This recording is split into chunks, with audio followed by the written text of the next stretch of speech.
يا مساء الهنا والسعادة وراحة البال. يا رب دايما تكونوا بخير وسعادة. اللهم صل وسلم وبارك على سيدنا محمد. هنعمل النهاردة الحمام الكذاب بالطريقة التحفة دي والطريقة التسوية المظبوطة 100%. تعالوا نشوف ازاي التريكات والحركات. يلا بينا نتابع الفيديو سوا.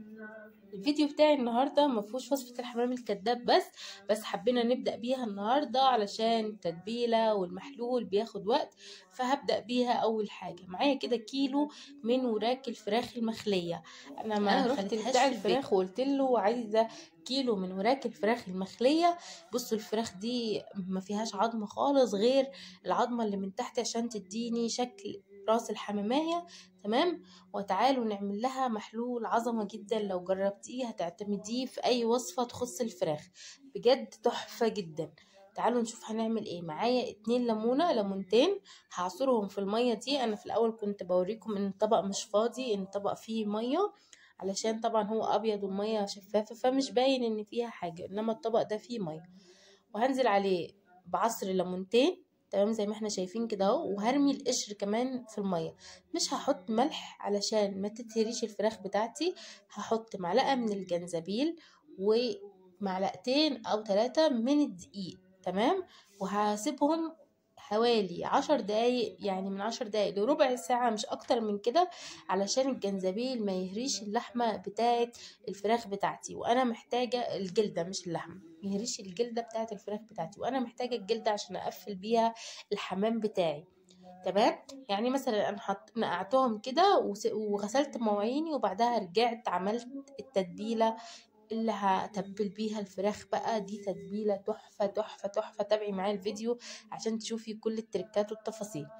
جبت هنا الكبة بتاعتي ومعايا 3 بصلات، هقطعهم كده عشان اضربهم كده في الكبة. البصل ده مش بس للفراخ، البصل ده هنعمل بيه وصفة تاني تحفة برضو هتعجبكم. طبعا انا مقشراه وغسلاه وهقطعه كده في الكبة مع بعض. هفرمه فرم ناعم، هعمل بيه وصفتين: وصفة الفراخ تتبيلة الفراخ، والوصفة التانية هنعمل طاجن بامية. يعني بصوا يستاهل بقكم، هتجربوه يعني ان شاء الله باذن الله هيعجبكم جدا.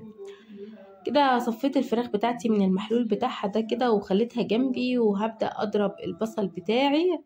تمام. وهقسم الخليط بتاعي بتاع البصل ده لجزئين، هنشوفه دلوقتي مع بعض.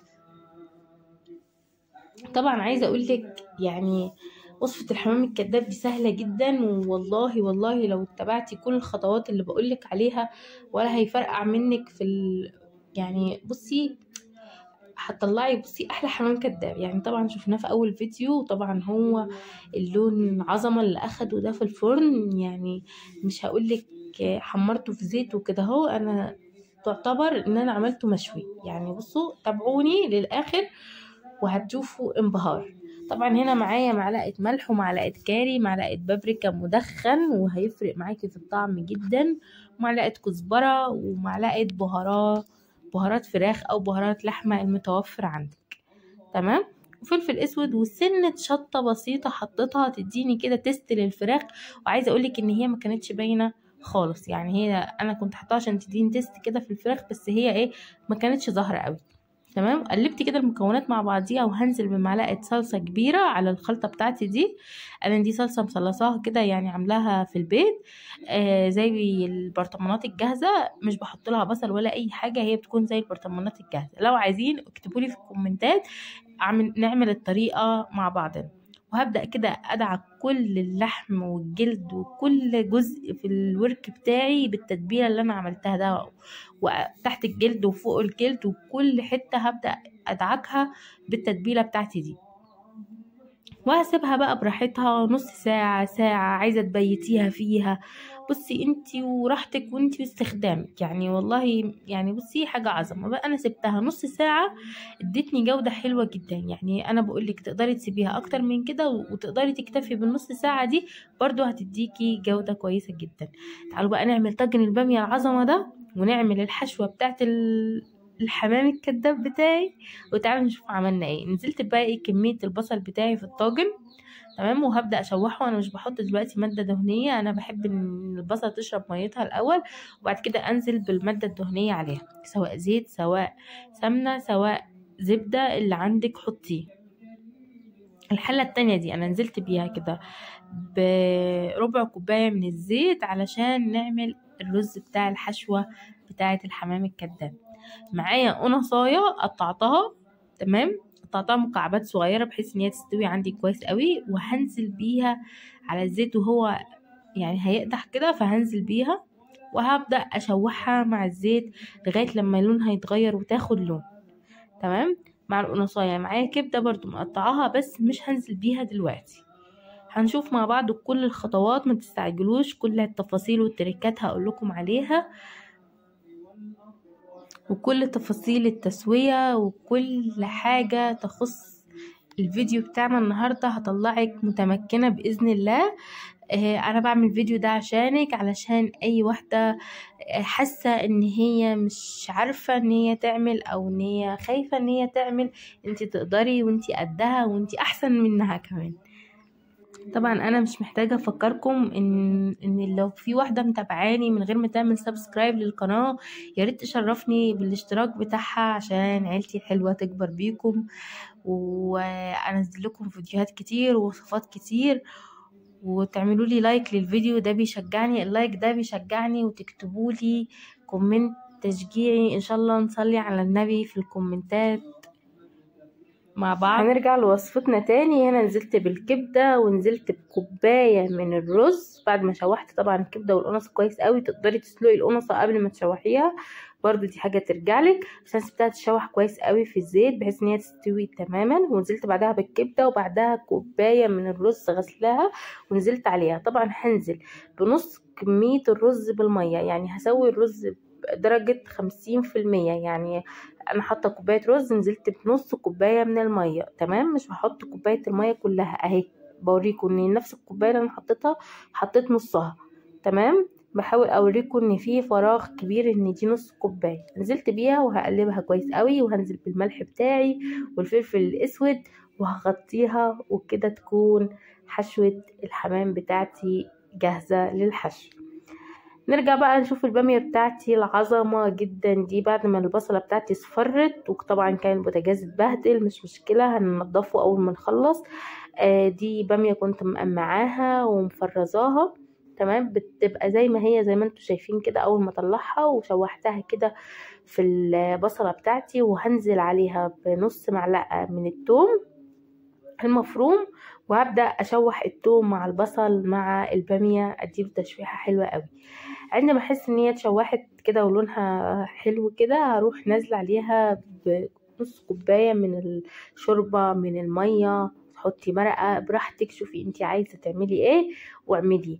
المطبخ ده بتاعك والاكل ده اكلك، انتي اللي هتاكليه اللي بتحبيه او النكهه اللي بتحبيها ابدعي فيها وحطي التاتش بتاعك ما يهمكيش. تمام، نزلت كده هنا زي ما قلتلك بالثوم، وشوحت الباميه مع الثوم والبصل، وهجيب هنا نص كوبايه من الميه. هنزل كده واسيب الباميه بتاعتي تغلي. انا هنا في المرحله دي ما بحطش اي طماطم ولا اي صلصه للباميه بتاعتي، علشان يعني امي الله يرحمها معوداني اني لو حطيت في المرحله دي اي صلصه او طماطم بتخلي الطبيخ بتاعي يحصول. تمام، وما بيستويش وبياخد سوا كتير، انما لو غليتيها بالشوربه الاول بيديكي نتيجه احسن كده. وهسيبها تغلي طبعا بعد ما حطيت لها اللي قلت لكم عليه. ونيجي هنا بقى ايه، نحشي الحمام بتاعي. طبعا كنت سايباه زي ما قلت لكم في التتبيله انا ما بنزلهاش، بديها تنفيضه بسيطه كده، يعني لو فيها حاجه زياده تنزل، انما بسيبها بتتبيلتها. وببدا كده افتحها في المرحله دي قبل ما تحطي تتبيله عليها. اصلا انت ممكن تستخدمي المدق بتاع نسيت، المهم انتوا عارفينه المدق ده تستخدميه وتدقي الوراك بتاعتك، تدقي اللحم يعني، بحيث ان هي تبقى كلها سوا واحد، يعني مفيش حته طالعه وحته نازله من اللحم. تمام، تقدري تعملي الخطوه دي. انا ما حبيتهاش وما يعني ما اذتنيش في حاجه، ويعني فاهماني مش هتضرك في حاجه، كده انا حشيت الحمامية بتاعتي. بصي انا كنت عاملة كوباية من الرز، لو بعمل حمام بعمل كوباية ونص من الرز على ال3 حمامات، بحيث ان كل حمامية بتاخد مني نص كوباية رز. انما الوراك بتاعتي دي علشان هي مش هتاخد منك رز قد اللي بتاخده الحمامية. الحمامية بتحشيها تحت الجلد وفوق الجلد ومن جوه والحصلة ويوي، بتاخد نص كوباية رز. انما الوراك دي مش بتاخد، يعني ال3 وراك دول هياخدوا الكوباية رز بتوعي، وكمان هيفيد منهم بتاع 2.5 معلقة كده. تمام. هبدأ اقفل بالراحة، ما كانش عندي خلة الاسنان فاستخدمت شيش طاووق، خلة شيش طاووق. تمام. اخدت الجزء اللي انا عايزاه والباقي كسرته كده زي ما انتوا شايفين، وهبدأ اجيب واحدة تاني واقفل من فوق. للأمانة من الخطوة دي هعملها في دي بس، بعد كده مش هقفل من فوق، هكتفي باللي قفلته من تحت، وبعديها هي لوحدها هتلم. تمام. كنت محتاجة اقول لكم حاجة تاني. الحمد لله الذاكرة رجعت. كنت هقولك ما تمليش ورك الفرخة برز كتير علشان ما يطرشقش منك والرز يطلع بره. خلي الرز اللي هتحطيه على قد اللي انت هتستخدميه، او اللي هو على قد ما هي ما هتحتاج. احنا مسوين الرز بنسبة 50% وهيكمل سواه من غير ما نحط له اي مية تاني. هنشوف ازاي، تابعوني لاخر الفيديو. المهم ان انت هتحطي في كل ورك الكمية اللي هو محتاجها، مش هتحطي ازيد منه. تمام. عملت معاكم ال3 وراك علشان تشوفي تقفيلة في كل خطوة. لو انتي ما شفتيهاش في اول واحدة تشوفيها في التانية، وحبيت اعملها معاكم بالراحة كده اهو، وما حبيتش اسرع الفيديو في المرحلة دي علشان تشوفي كل التفاصيل. تمام. بس كده التسوية بتاعتي هعمل ايه؟ انا هدخل ده كده الشكل النهائي كان بتاع الوراك. حاجة بصوا، مش وراك، مش هنقول عليها وراك، حمام كداب. بصوا عظمة، حمام يعني مفيش كلام. طبعا انا عشان عايزة لون الوراك بتاعتي يبقى احمر وحلو قوي كده، خدت من التتبيلة وتعكت جسم الحمام بتاعي. هنا طبعا كانت البامية بتاعتي برضو استوت نص سوا، ورحت نازله عليها بمعلقتين الصلصة الكبار اللي بتديني لون بقى تحفة للطاجن بتاعي زي ما انتوا شايفين كده.